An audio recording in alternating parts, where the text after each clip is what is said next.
Let's talk about high mortality rates in livestock farming today.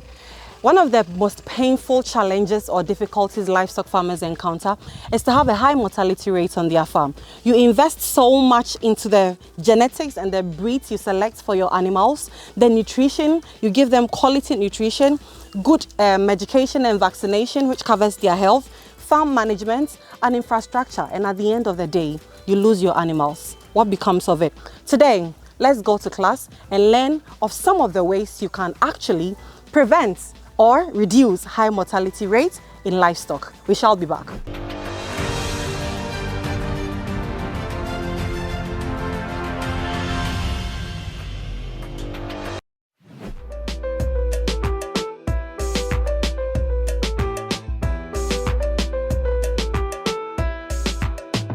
Welcome back. If this is your first time, you are in for a treat because we are all about correct, practical and very helpful livestock knowledge to help you in your journey in this livestock agribusiness. This is Farming in Africa YouTube channel. My name is Nadia, and today let's learn of ways we can prevent or reduce high mortality rates in livestock. We've been talking a lot recently about the 5 fundamental pillars every livestock farmer needs to be able to have a successful livestock agribusiness. Number 1 is the breeds and genetics. Number 2 is the nutrition. Remember, garbage in, garbage out. Don't expect quality when you don't feed your animals quality. Number 3 is the animal health you have to take seriously. 4 is the farm management you practice at your farm. Do you have skilled workers and managers? And number 5 is infrastructure. Today, let's take it from number 5, infrastructure. How infrastructure helps to prevent or reduce high mortality rates in livestock. I am at our own farm right now, SEMANHYIA Learning and Development Farm, where we bring you all of this amazing content that helps farmers all over Africa and all over the world to be able to do it right. I'm going to start from our lactation or gestation pen. Follow me, let's go there, and that is where we are going to start our class from. Let's go.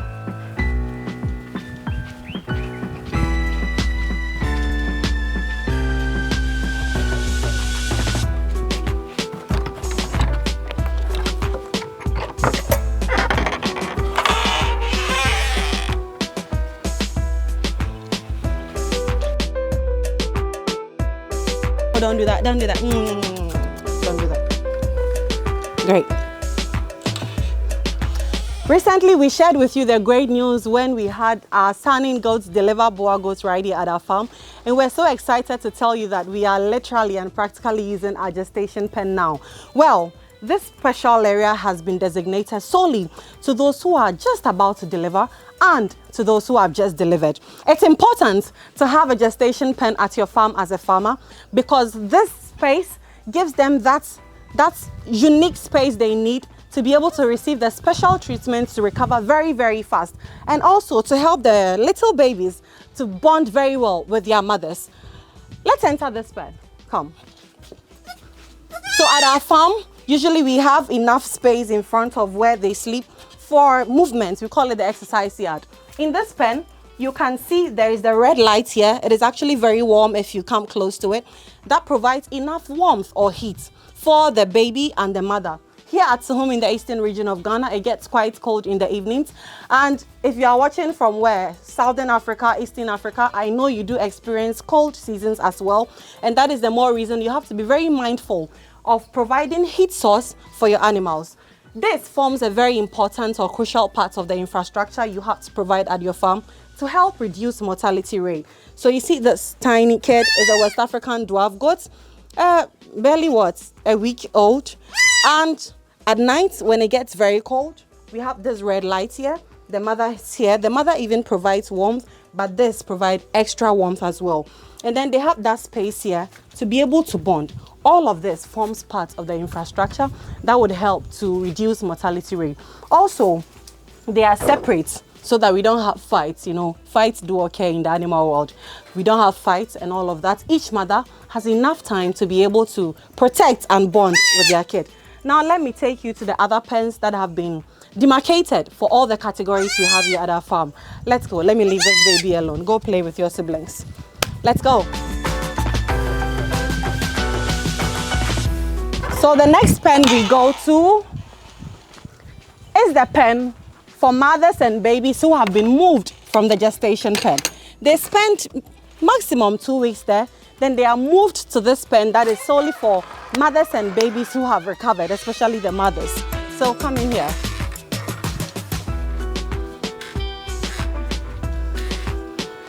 Now here at SEMANHYIA Learning and Development Farm, we usually term the rainy season to be our breeding season. So if it's not the rainy season, we have special pens for the males, special pen for the females, so they don't cross haphazardly and give us unwanted pregnancies. But where I'm standing is a special pen for babies and for mothers. Remember, all of this is very intentional to avoid clashes, to avoid unnecessary fights, and to give them that space to be able to bond and heal and to grow well. I want to take you to the next pen, and let's give you an overview as well of the entire infrastructure right here, which all helps in reducing or preventing completely high mortality rates in livestock.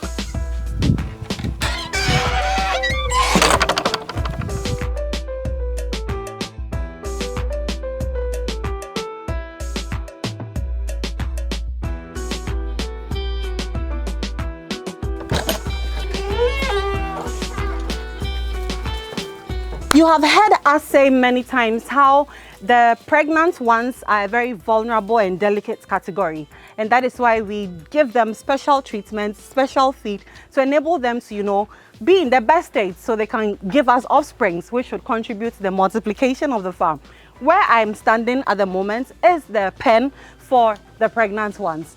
And when you hear pregnancy, you know that a lot has to go into the kind of special feed you give them to be able to help them nurture the babies they are carrying and to generally keep them in a good state. Here, we have a pregnant Kalahari Red. Hi there. We have Sahelian. We have the pregnant Boa. And we have some West African dwarfs as well. And the good news is this is the joy of every farmer. If you don't take infrastructure right and you lose the offsprings these animals would provide, that is a heavy investment down the drain, and that is what we want to avoid. So please be very intentional about providing right infrastructure. And while at it, I want to chip in the reason why we here at SEMANHYIA Learning and Development Farm prefer to construct our pens raised.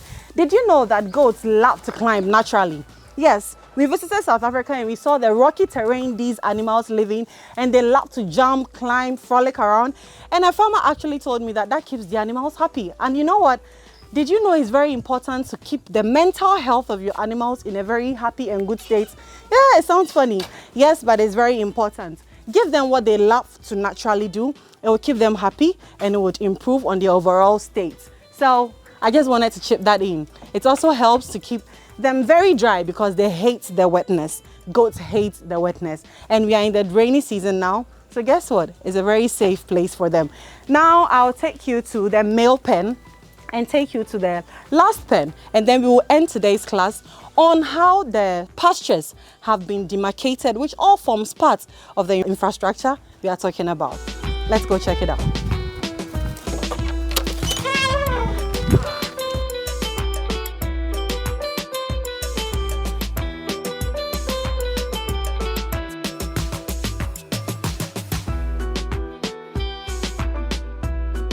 I believe you're enjoying the tour we are giving you today right here at our farm. So I am at the pen which houses the male animals. We have some very healthy, that is a West African dwarf right behind me, and that is a majestic Kalahari Red. I must also say that we have a consignment coming in very soon with a lot of orders for this majestic animal, guys. It gives you value for money. Over here, they have enough space to frolic around, to move around, to, even play roughly and all of that. Remember, it is very, very important. I already mentioned that right here at our farm in the rainy season, we have a pen where we actually house both males and females together because we believe in crossing them during the rainy season. Then the dry season, they give us our offsprings and we move. I'll take you to the last pen where we keep the babies that have been weaned.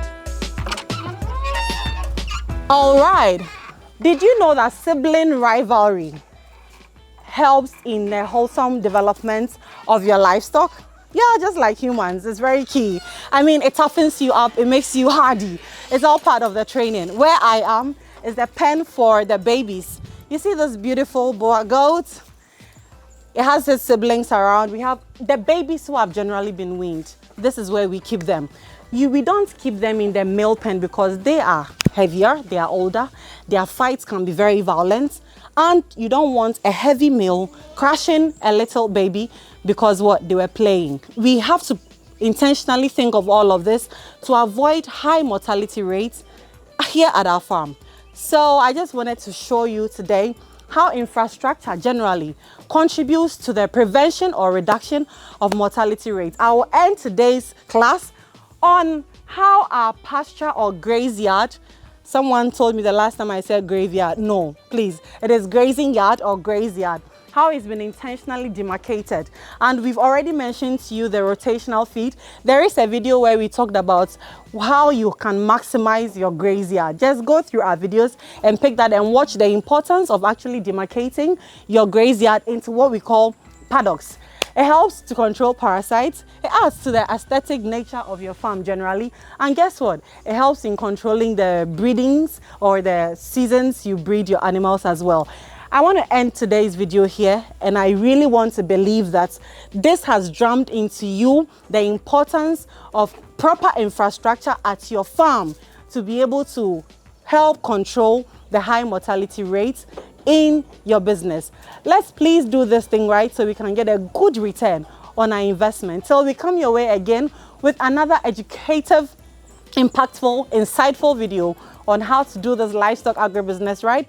It is bye-bye from all of us here at SEMANHYIA Learning and Development Farm today to you. See you in our next video. Thank you so much.